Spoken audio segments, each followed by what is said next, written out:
हम बचपन से रामायण की कथाओं में सुनते आए हैं कि समुद्र पर पुल कैसे बना। किसी ने कहा कि श्री राम ने पत्थरों को तैरा दिया, किसी ने कहा हनुमान जी ने राम लिख दिया इसलिए पत्थर तैर गए, तो किसी ने कहा कि नल और नील के हाथों में कोई जादुई शक्ति थी। ये सब एक अधूरा ज्ञान था। आज हम आपको नल, नील और राम सेतु के निर्माण की वो वास्तविक कथा सुनाएंगे जो स्वयं पूर्ण परमात्मा ने बताई है। बात उस समय की है जब नल और नील अपने जीवन के सबसे भयंकर संकट से गुजर रहे थे। नल और नील दोनों आपस में मौसी के बेटे थे। उनके ऊपर 3 ताप का बहुत भयंकर दुख था। वे शारीरिक और मानसिक रूप से विक्षिप्त हो गए थे। उनकी आंखें लाल और टेढ़ी रहती थी तथा मुंह से हर समय लार गिरती रहती थी। भैया नील, क्या हमारे भाग्य में केवल ये घिनौना रोग ही लिखा है? लोग हमें देखकर रास्ता बदल लेते हैं, हमारी सूरत देखकर बच्चे डर जाते हैं। इस असहनीय पीड़ा और तिरस्कार से तो मृत्यु भली है। हाँ नल, हमारा शरीर तो गल ही रहा है, लेकिन लोगों के ताने हमारी आत्मा को भी छलनी कर रहे हैं। सारे वैद्य, सारे महर्षि हाथ खड़े कर चुके हैं। वे कहते हैं कि ये हमारे प्रारब्ध का रोग है, इसे कोई नहीं बदल सकता। क्या सच में इस संसार में हमारा कोई उद्धार करता नहीं है?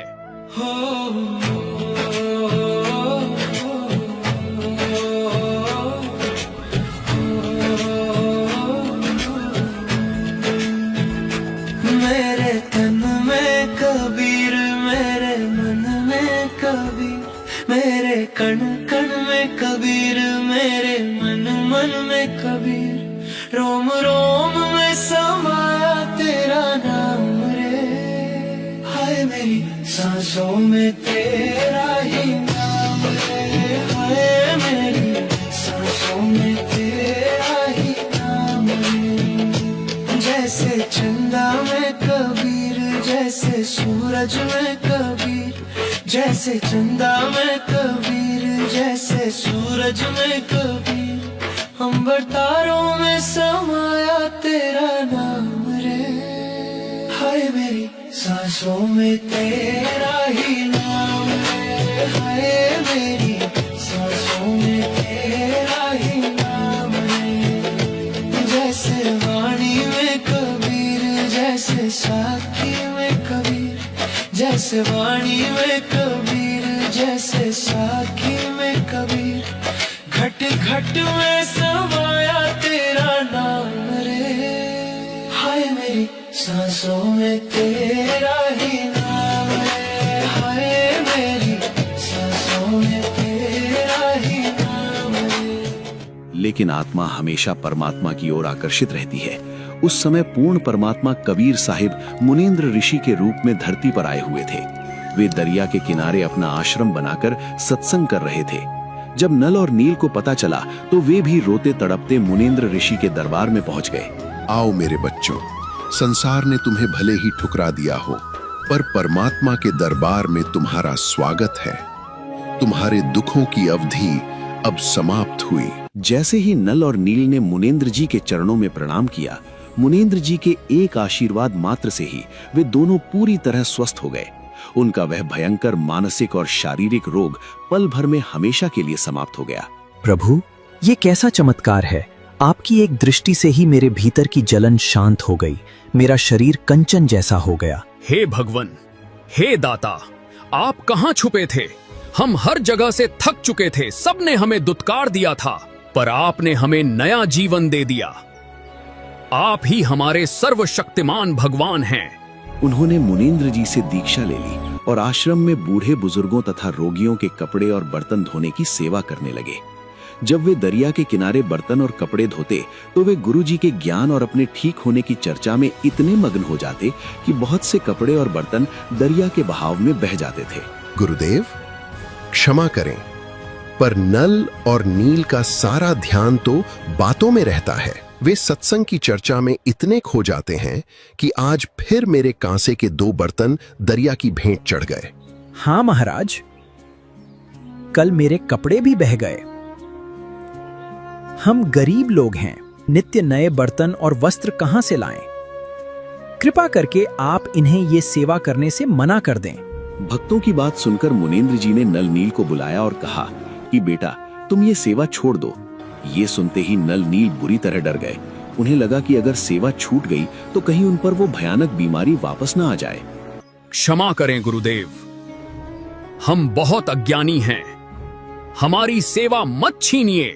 अगर हमने आपकी सेवा छोड़ दी तो हमारे पुण्यों का घड़ा खाली ही रहेगा और हम पुनः उसी रोग के भागी बन जाएंगे। हम आगे से पूरा ध्यान रखेंगे भगवान। बर्तन मांजते समय हम आपकी महिमा में खो जाते हैं। बस हमें अपने चरणों से दूर मत कीजिए। हम पर दया करें। रो मत मेरे बच्चों, तुम्हारी निष्ठा सच्ची है। तुम अपनी सेवा करो। मैं तुम्हें आशीर्वाद देता हूं कि आज के बाद तुम्हारे हाथ से जल में कोई पत्थर भी नहीं डूबेगा। फिर इन कांसे के बर्तनों की तो बात ही क्या है। परमात्मा के इस आशीर्वाद के बाद नल नील के हाथों से कांसे की धातु के भारी बर्तन भी पानी पर तैरने लगे। समय बीतता गया और श्री रामचंद्र जी को माता सीता को छुड़ाने के लिए लंका पर चढ़ाई करनी थी, लेकिन सामने विशाल समुद्र था। श्री राम ने 3 दिन तक घुटनों तक पानी में खड़े होकर समुद्र से मार्ग मांगा। जब समुद्र टस से मस नहीं हुआ तो श्री राम का धैर्य जवाब दे गया। लक्ष्मण, 3 दिन बीत गए। मैंने इस समुद्र से हाथ जोड़कर मार्ग मांगा, लेकिन इसने मेरी विनम्रता को मेरी कायरता समझ लिया है। मेरा अग्नि बाण लाओ। ये लातों के भूत बातों से नहीं मानते। आज मैं इस अभिमानी सागर को वाष्प में बदल दूंगा। जैसे ही श्री राम ने समुद्र को अग्नि बाण से भस्म करना चाहा, उसी समय समुद्र एक ब्राह्मण का रूप धारण करके बाहर आ गया और श्री राम के सामने कांपते हुए हाथ जोड़कर खड़ा हो गया। त्राहिमाम रघुनंदन, त्राहिमाम, मुझे मत जलाइए। मेरे जल में अनंत जीवों का संसार है। उन्हें अकारण मृत्यु के घाट मत उतारिए। सारी पृथ्वी का संतुलन बिगड़ जाएगा। प्रभु, आप ऐसा काम करें जिससे सांप भी मर जाए और लाठी भी न टूटे। तो फिर तुम ही मार्ग बताओ। मेरी सेना इस अथाह जल को कैसे पार करेगी? प्रभु, आपकी ही सेना में नल और नील नाम के 2 शिल्पकार हैं। उनके पास उनके गुरुदेव मुनींद्र जी का अद्भुत आशीर्वाद है कि उनके हाथ से पत्थर पानी में नहीं डूबते। आप उनकी मदद लीजिए। श्री राम ने तुरंत नल नील को बुलाया और उनसे चमत्कार दिखाने को कहा। लेकिन उस दिन नल और नील के मन में भयंकर अभिमान आ गया। वे सोचने लगे कि ये करामात उनके खुद के अंदर है। देखा नील, जिन भगवान राम की महिमा पूरा जगत गाता है, आज वे भी हमारे बिना असहाय हैं। आज उन्हें हमारी आवश्यकता पड़ गई है। सत्य कहा भ्राता। हमारी इस विद्या के बिना ये वानर सेना एक कदम आगे नहीं बढ़ा सकती। आज तो हमारी शक्ति का पूरा विश्व दर्शन करेगा। लाओ, पत्थर उठाओ। इस अहंकार में वे अपने गुरुदेव मुनींद्र जी को याद करना भूल गए। उन्होंने बड़े अभिमान से दोनों हाथों में एक-एक पत्थर उठाया और पानी में रखा, लेकिन छपाक, दोनों भारी पत्थर सीधे गहराई में डूब गए। उन्होंने घबराकर दोबारा पत्थर रखे, वे फिर डूब गए। ये क्या नल, तुम्हारा पत्थर तो पाताल में चला गया। क्या तुमने और समुद्र ने मिलकर हमसे छल किया है?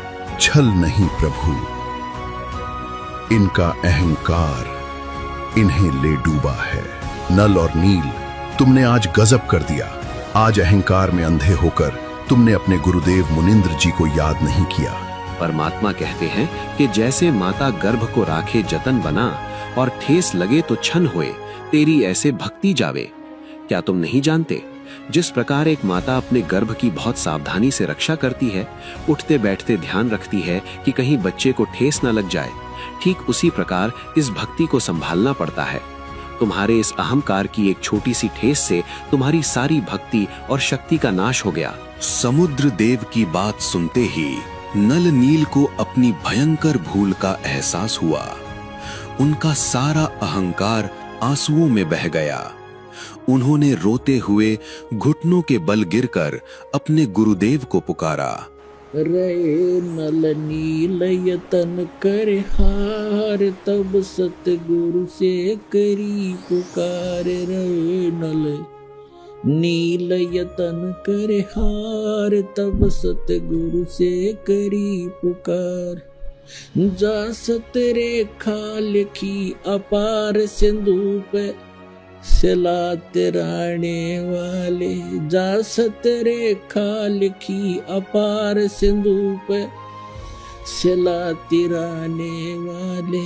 धन धन सतगुरु सत कबीर भक्त की पीड़ मिटाने वाले। श्री राम आगे बढ़कर मुनींद्र जी को प्रणाम करते हैं। हे ऋषिराज, मेरे ऊपर बहुत बड़ी विपत्ति है। मुझे लंका पहुंचना है। सीता मेरी प्रतीक्षा कर रही है, पर आज मेरा ऐसा दुर्भाग्य है कि आपके इन शिष्यों के हाथों में भी वो शक्ति नहीं रही। इनके हाथों से पत्थर नहीं तैर रहे। हे राम, इनमें अभिमान आ गया है। जो जीव अपने भगवान और गुरु को भूल जाए, उसके हाथ में कोई शक्ति नहीं रहेगी। इसलिए अब इनके हाथों से पत्थर कभी नहीं तैरेंगे। तो फिर मेरा क्या होगा प्रभु? मेरी सेना ये समुद्र कैसे पार करेगी? चिंता मत करो राम, तुम्हारा उद्देश्य नहीं रुकेगा। मैं तुम्हारा कार्य सिद्ध करूंगा। मेरे साथ आओ। मुनींद्र जी श्री राम और वानरों को लेकर समुद्र किनारे स्थित एक बहुत बड़े पहाड़ के पास गए। परमात्मा ने अपने हाथ में पकड़ी हुई छड़ी यानी सोटी से उस विशाल पहाड़ के चारों तरफ एक रेखा खींच दी। राम, इस रेखा के भीतर के सभी पत्थरों को मैंने भार मुक्त कर दिया है। अब तुम इन पत्थरों को उठाओ और अपना पुल बनाओ। और उसी दिन वानर सेना ने उस पहाड़ से पत्थर उठाए और समुद्र में डाले। मुनींद्र जी की खींची गई उस रेखा के प्रभाव से वे सभी भारी पत्थर पानी पर तैरने लगे और राम सेतु का निर्माण हुआ। हनुमान जी द्वारा पत्थरों पर राम राम लिखना तो केवल उनका अपना दैनिक भक्ति करने का नियम था। पत्थर राम नाम से नहीं, बल्कि पूर्ण परमात्मा मुनींद्र जी के उस महान आशीर्वाद से तैरे थे। इस प्रकार मुनींद्र जी की खींची गई उस रेखा से पत्थर तैरे और राम सेतु बना। लेकिन आज का अज्ञानी समाज सच्चाई नहीं जानता। धर्मदास जी को समझाते हुए पूर्ण परमात्मा कबीर साहिब ने पूछा कि तुमने किस आधार पर इन अवतारों को पूर्ण भगवान मान लिया? लोग कहते हैं कि श्री कृष्ण जी ने गोवर्धन पर्वत उठाया इसलिए वो भगवान हैं। अरे शेषनाग ने तो सारी सृष्टि और सारे ग्रहों का भार उठाया हुआ है, तो फिर तुमने शेषनाग को भगवान क्यों नहीं माना? तुम कहते हो कि श्री राम ने समुद्र पर पुल बना लिया इसलिए वो भगवान है। अगस्त्य ऋषि ने तो 7 समुद्रों को एक ही घूंट में पी लिया था, उन्हें भगवान क्यों नहीं माना? जरा सोचो, जब श्री राम नागपाश के कठिन बंधन में बंध गए थे, तब एक पक्षी गरुड़ ने आकर तुम्हारे भगवान के बंधन काटे थे। तो फिर गरुड़ बड़ा हुआ या श्री राम? सच्चाई तो ये है कि कबीर इज गॉड। सर्वशक्तिमान केवल एक है जो अनंत कोटि ब्रह्मांडों का भार उठाता है और उसे एक रत्ती भर भी वजन महसूस नहीं होता। संत गरीबदास जी कहते हैं, राम कृष्ण सतगुरु शहजादे, अर्थात श्री राम और श्री कृष्ण तो उस पूर्ण परमात्मा के शहजादे हैं, यानी प्यारे बच्चे हैं। लेकिन कुल का सृजनहार, सबका मालिक केवल और केवल सतपुरुष कबीर है। जब त्रेता युग में परमात्मा आए, उन्होंने कुछ लीलाएं की। कैसी लीलाएं की? रे नल नील यतन करे हार, तब सतगुरु से करी पुकार। रे नल नील यतन करे हार, तब सतगुरु से करी पुकार। जा सतरेखा लिखी अपार सिंधु पे सिलाते राणे वाले। जा सतरेखा लिखी अपार सिंधु पे सिलाते राणे वाले। धन धन सतगुरु सत कबीर भक्त की पीड़ मिटाने वाले। भक्त की पीड़ मिटाने वाले, भक्त की पीड़ मिटाने वाले। धन धन सतगुरु सत कबीर भक्त की पीड़ मिटाने वाले। अब क्या बताते हैं? जैसा कि आप जी ने रामायण के अंदर सुना हुआ है, पढ़ा हुआ है बहुत सा, कि समुद्र के ऊपर पुल के बनाने का जो प्रकरण था हम बहुत प्रकार से सुना करते थे। कभी कोई कहता था श्री राम ने समुद्र पर पत्थर उतरा दिए, और कोई कहता था कि हनुमान जी ने उस पर राम नाम लिख दिया, पत्थर तैर गए। कोई कहता था नल नील के हाथों में एक ऐसी शक्ति थी, उनके हाथ से पत्थर डूबते नहीं थे, उससे तेरे। ये था खिचड़ी ज्ञान, इनकम्प्लीट नॉलेज। कहते हैं little knowledge is the dangerous thing. ये अधूरा ज्ञान था जिसका कोई सिर पैर नहीं था। अब उस नल नील तेरे या श्री राम से तेरे या हनुमान ने उस पर राम लिख दिया, उसने तेरे कोई एक फाइनल तो करो। अब ये फाइनल होगा। ये नल नील कौन थे?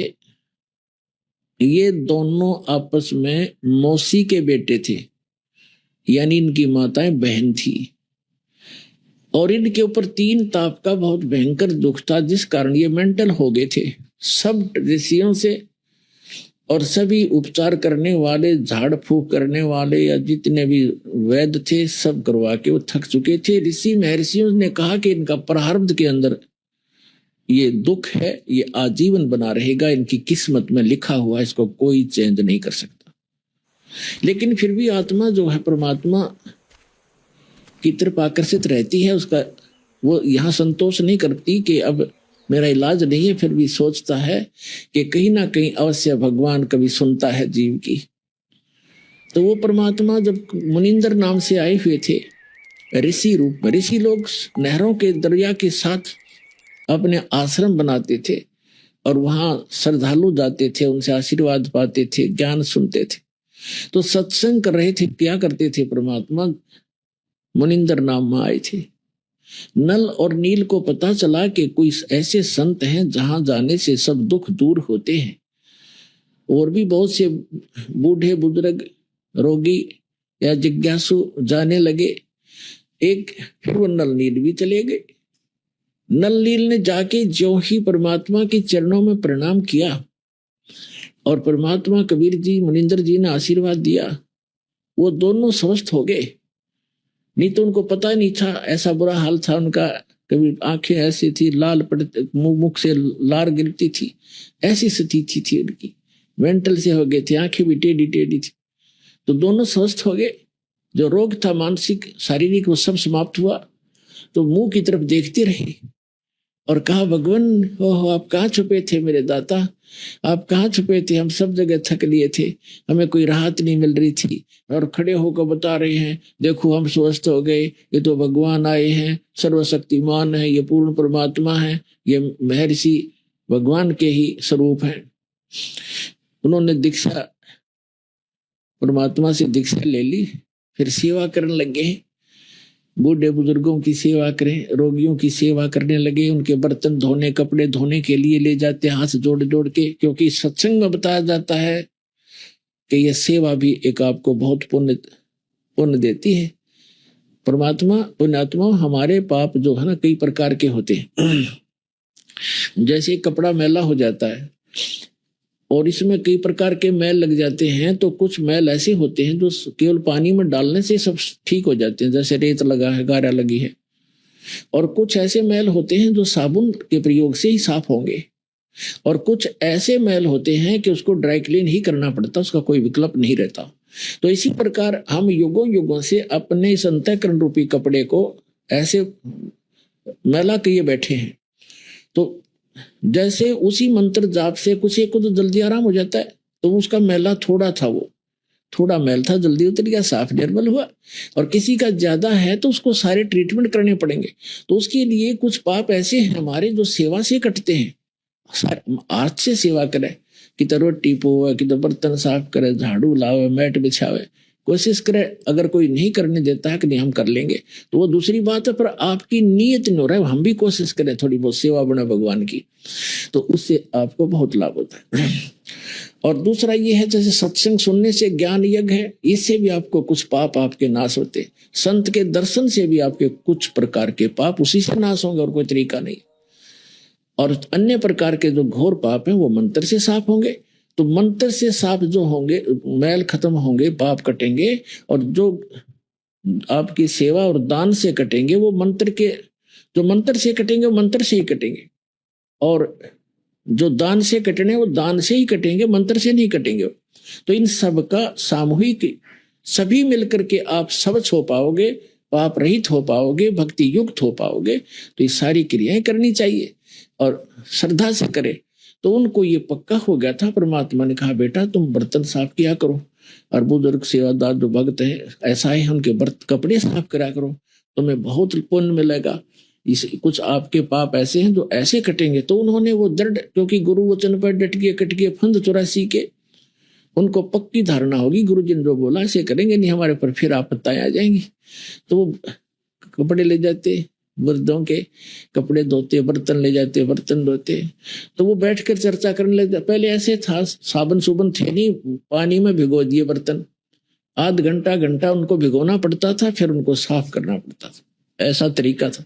तो बर्तन भिगोकर वो बैठ जाते वृक्ष के नीचे दरिया के किनारे। उधर से दरिया के बहाव में कुछ बर्तन बह जाते थे, उनको पता नहीं होता। फिर वो चर्चा करते, जो सत्संग में सुनकर जाते थे वो चर्चा करते और अपने दुखों को याद करते। अब देखो हम सब ने कह दिया था आपका रोग कहीं नाश नहीं होगा, आपने सदा भोगना पड़ेगा, और देखो भगवान के दर्शन आशीर्वाद होते ही मैं स्वस्थ हो गया। मैं हो ये तो परमात्मा है, हमारा भाग्य उदय होगा। इस तरह चर्चा करते, उधर से एक आधा बर्तन बह जाते, उनको पता नहीं लगता। वैसे मोटे दिमाग के थे, गिनती कावा नहीं थी। और जितने शेष बचे होते उन्हें मांझ धो कर और ला कर रख देते। ऐसे कपड़ों का करते, वो भी बह जाते कुछ।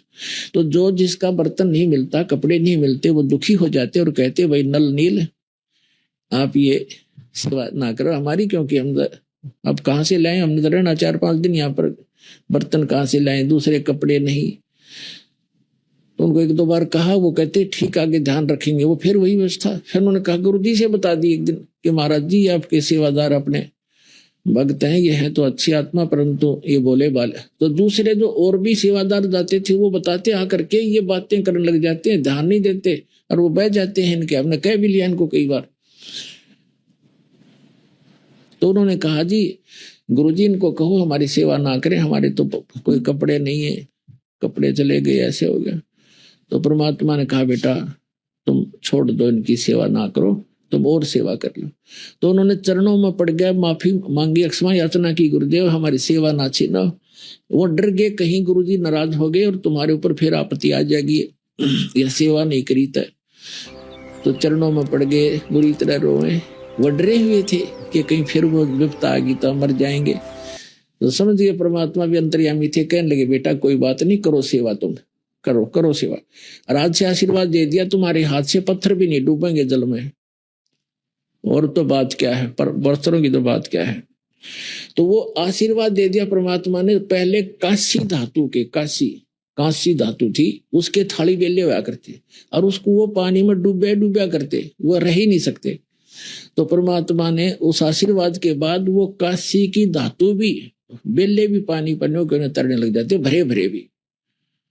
और वस्त्र रख दिए, जहां उन्होंने रख दिए वही रह गए। वही उठा मत उठा, दूसरे तो उठे भी को नहीं। अब और भगत भी कोशिश करो न, तो एक कपड़े ने पकड़ कर 3 खींचे वो ना अल्लाह, और वो उठाओ जब उठ जाए। तो उन्होंने कहा भी गुरु जी ने इनको शक्ति दे दी, जादू दे दिया इनके हाथ में। कहने का भाव ये है दास का कि फिर ये क्या हुआ, जो अब क्योंकि इतना समय थोड़ा रहेगा संक्षिप्त में बताऊंगा। तो जब लंका के ऊपर श्री रामचंद्र जी ने चढ़ाई करनी थी उस पर सीता को छुड़वाने के लिए, तो उसके सामने समस्या आई कि रास्ता नहीं समुद्र में, कैसे सेना को लेकर जाऊं। उस समय आपने भी सीरियल भी देखे होंगे, उसमें घुटने पानी में खड़ा होकर श्री राम जी ने 3 दिन प्रार्थना की समुद्र से कि मुझे रास्ता दे दे। जब नहीं रास्ता दिया समुद्र ने, कहते हैं लक्ष्मण से कहा था लक्ष्मण मेरा अग्नि बाण दे, ये लातों के भूत बातों से नहीं मानते। अब जो ही उस तीर से समुद्र को फूकना चाहा अग्निबाण से, उसी समय समुद्र विपर रूप धारण करके, ब्राह्मण रूप धारण करके बाहर आ गया और कहा, प्रभु ए मालिक, इस मुझे ना फूक, सारी पृथ्वी का बैलेंस बिगड़ जाएगा, इसमें ना जाने कितने जीव पनाह पा रहे हैं, शरण पा रहे हैं, वो सब नष्ट हो जाएंगे, आप आपके भागी बनोगे और फिर ये इतना गड्ढा बन जाएगा, आप किसी प्रकार भी नहीं जा पाओगे। आप ऐसा काम करो, सर्प भी मर जावे, लाठी भी ना टूटे। श्री रामचंद्र जी ने कहा कि बोलो वो कौन सा तरीका है बताइए। कि आपकी सेना में नल और नील नाम के दो आपके सेना के अंदर हैं, शिल्पकार भी हैं, वो उनको उनके गुरुदेव से प्राप्त, उनके हाथ में एक शक्ति है, उनके हाथ से पत्थर भी नहीं डूबते, आप उनका सहयोग लीजिए। नल नील को बुलाया गया। नल नील से पूछा कि क्या तुम्हारे हाथ में ऐसी कोई करामात है? तो उस दिन वो फोड़ गए, अभिमान हो गया उनमें कि हाँ जी है, कि कुछ ट्राई करके दिखाओ भाई, ट्रायल दिखाओ। नल नील ने उठा के पत्थर, दोनों ने एक एक पत्थर उठाया रखा, दोनों डूब गए। फिर उठा के लाए, वो दोनों फिर डूब गए। अब उस असमंजस में पड़ गई, या क्या हुआ आज हमारे साथ। उनके मन में ये वहम हो गया, उनके अभिमान छा गया कि यदि हम कोई प्रार्थना अपने गुरु से करेंगे तो ये न सोचेंगे ये तो शक्ति कहीं और से लेते हैं, इनमें नहीं है। यानी उनके मन में ऐसा कोई दोष गुरु जी के प्रति आया। तो परमात्मा कहते हैं, हाँ उसी समय उसने बताया, क्या नाम है, विपर रूपधारी समुद्र ने कहा कि नलनील तुमने गजब कर दिया, तुमने आज अपने गुरुदेव को याद नहीं किया, जिस करके तुमने हानि करी। याद करो उस परम पिता अपने गुरुदेव को, गुरु को याद करके कोई काम करना चाहिए, तब सफल होता है। नलनील भी समझ गए इस बात को। तो पुण्यात्माओं, परमात्मा कहते हैं कि जैसे माता गर्भ को रख यतन बना और ठेस लगे तो छन होए, तेरी ऐसे भक्ति जावे। जैसे किसी बहन को गर्भ होता रहता है और वही जानती है उसको कैसे प्रफुल्लित किया जाएगा। रात्रि के समय करवट लेती है तो भी डरती है कहीं दाब ना आ जा, मेरा लाल खराब हो जा। चलते फिरते भी बहुत सावधानी बरतती है, कहीं पैर ना ऊंचे नीचे में टिक जा और मेरा बच्चा गर्भनाश हो जाए। तो कहते हैं ये भक्ति जिस दिन आपको सत भक्ति सत्संग से, पूरे संत से मिलती है, ऐसे आपके अंदर एक भक्ति रूपी लाल आपकी आत्मा में शुरू हो जाता है बनना। और उसको ऐसा सावधानी से प्रफुल्लित करना पड़ेगा, जैसे माता गर्भ को रख यतन बना और ठेस लगे तो छन हो, तेरी ऐसे भक्ति जावे, नाश हो जाएगी भक्ति का। फिर रोती रह जाती वो बहन, उसका पेटा नहीं भरता, जिसका गर्भ नाश हो जाता है। फिर शुरुआत कभी हो ना हो। तो इसलिए पुण्यात्माओं, नल नील ने गलती करी, उसकी सजा तुरंत मिली। फिर उन्होंने भगवान परमात्मा को याद किया। रे नल नील यतन कर हार, तब सतगुरु से करी पुकार। रे नल नील यतन कर हार, तब सतगुरु से करी पुकार। जा सतरेखा लिखी अपार सिंधु पे, चला तिराने वाले। जा सतरेखा लिखी अपार सिंधु पे, चला तिराने वाले। धन धन सतगुरु सत कबीर, भक्त की पीर मिटाने वाले। तो परमात्मा पहुंचे। जब उन्होंने हृदय से याद किया, और रामकृष्ण कौन थे, इनको तो हम वैसे सुप्रीम पावर मान रहे थे, ये भी जब दुखी होते परमात्मा याद करते हैं। और गरीबदास जी ने कहा कि रामकृष्ण सतगुरु सहजादे, ये भी तो उस परमात्मा के सहजादे हैं, ये अच्छी आत्माएं, आपसे भी अच्छे हैं उनके प्यारे बच्चे, लेकिन ये भ्रमित हो गए, काल का फंस गए, इनका दुरुपयोग कर रहा, ये मानने को तैयार नहीं है। लेकिन कोई भी बच्चा माता पिता का बिगड़ जाए, गलतियां करता है भारी भारी, तो अभी उनके हृदय में जगह नो की नो रहती है। बेटा तो है ही, बेटी तो है ही, वो ममता तो साथ ही है। तो परमात्मा के बारे में गरीबदास जी ने कहा कि रामकृष्ण सतगुरु सहजादे, और भक्ति है तीनों होए प्यादे। कहते तीनों देवा कमल दल बसे, ये तीनों देवता हमारे कमलों के अंदर रहते हैं। और ब्रह्मा विष्णु महेश, और प्रथम इनकी वंदना, फिर सुन सतगुरु उपदेश।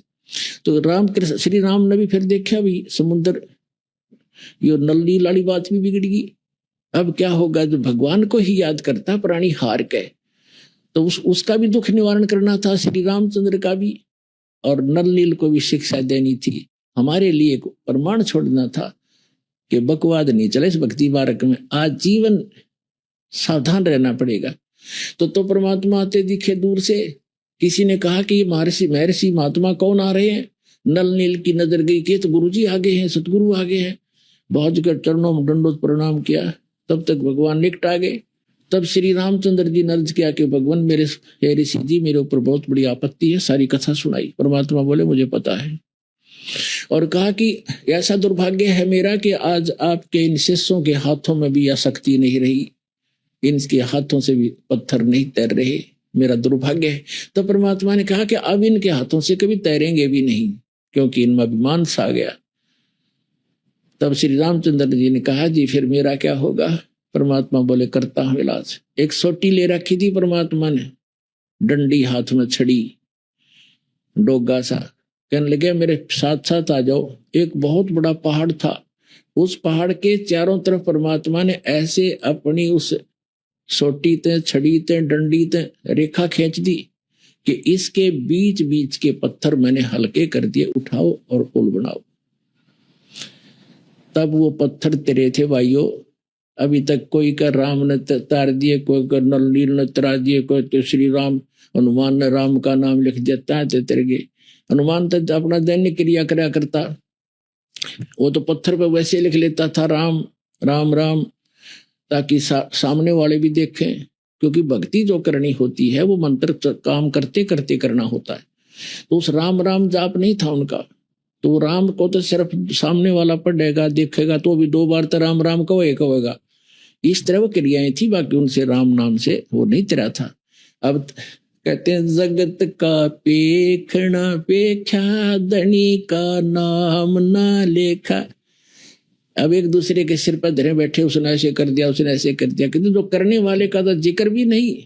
तो इस प्रकार वो त्रेता युग में आए थे भगवान मुनिंदर रूप में परमात्मा। उस समय नल नील को स्वस्थ किया, और श्री रामचंद्र जी के ऊपर जो पहाड़ जैसा दुख था वो पुल बनवाया।